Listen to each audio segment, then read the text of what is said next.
কৃষক আইন মানছি না, মানবো না। কৃষক বিরোধী আইন মানছি না, মানবো না। কৃষক বিরোধী আইন মানছি না, মানবো না। কৃষক আমরা নিমক হারাম নয়, আমরা তোমাদের সাথে আছি। কৃষক আমরা নিমক হারাম নয়, তোমাদের তৈরি প্রস্তুত করা খাবার খাই। Bharatvarsha Japan, Bharatvarsha Japan, Bharatvarsha Japan.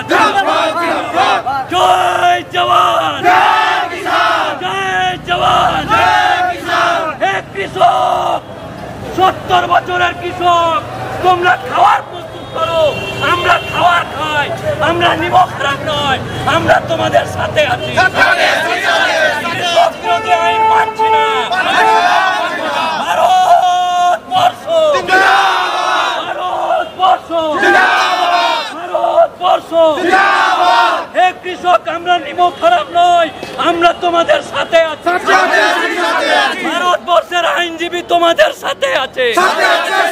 Kolkata হাইকোর্টের আইনজীবী তোমাদের সাথে আছে। ভারতবর্ষ জাপান।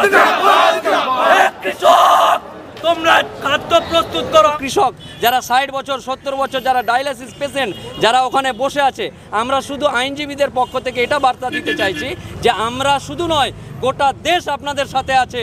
কৃষক বিল যতক্ষণ না প্রত্যাহার হচ্ছে আমরাও আপনাদের সাথে আছি।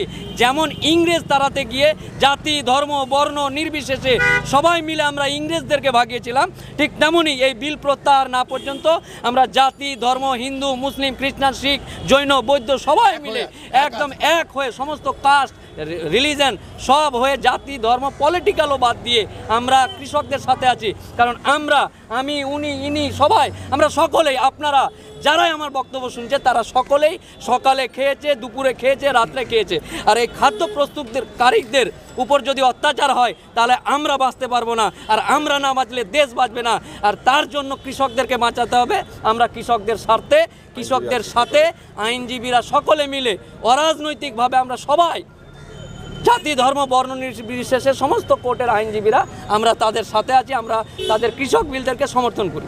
অন্য রাজ্যে সম্পূর্ণভাবে বেআইনি, আনকনস্টিটিউশনাল, ওদের কোনো রাইট নেই এই বিল নিয়ে আনার জন্য। আর এই বিল আনলে যে এখানে কৃষকদের নুকসান হবে, সেখানে আমাদের পাবলিকদের সাধারণ লোকের খুব বড় নুকসান হবে।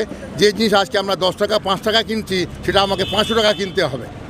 ওদের পুঁজিবাদীরা ওই মালটা স্টোর করে নেবে, নিজের কাছে রাখবে, বলে আর মাল নেই, তোমাদের এই দামে কিনতে হবে, যা আজকে হচ্ছে আমাদের। সেই জন্যে এই নিয়মটা, এই যে কানুন, এটাকে বাতিল করা ছাড়া কোনো রাস্তা নেই। এইটা বাতিল করতেই হবে, আজ করতে হবে, 2 বছর পর করতে হবে, করতেই হবে, না করলে দেশ চলবে না। এই দেশের জন্যে এইকে বাতিল করা আমাদের খুব খুব বেশি দরকার।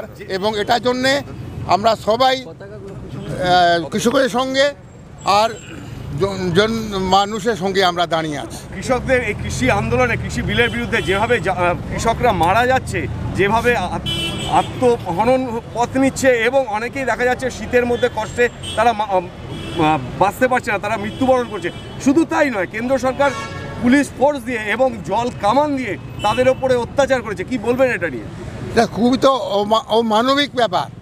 আপনি হিন্দিতে বলতে পারেন। কোনো রকম কোনো রায় নেই।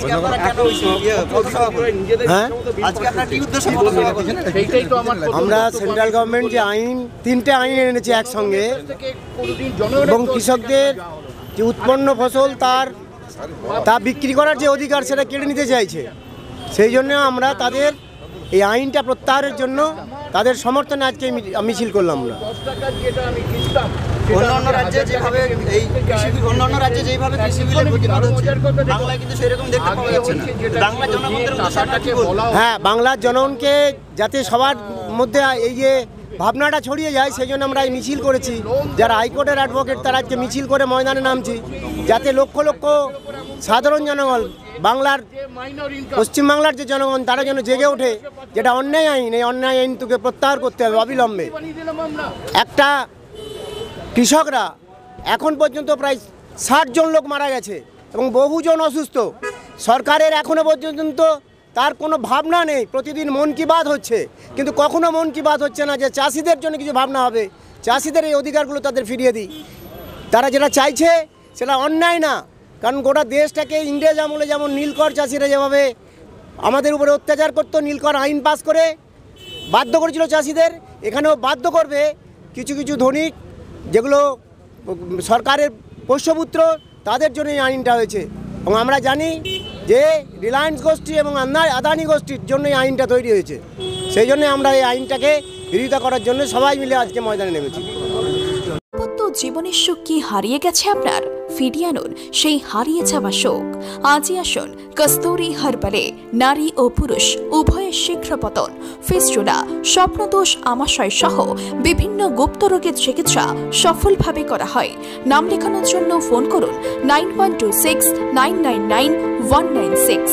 ঠিকানা ঘটকপুকুর ব্রিজের সম্মুখে, মসজিদ ও মাদ্রাসার সামনে।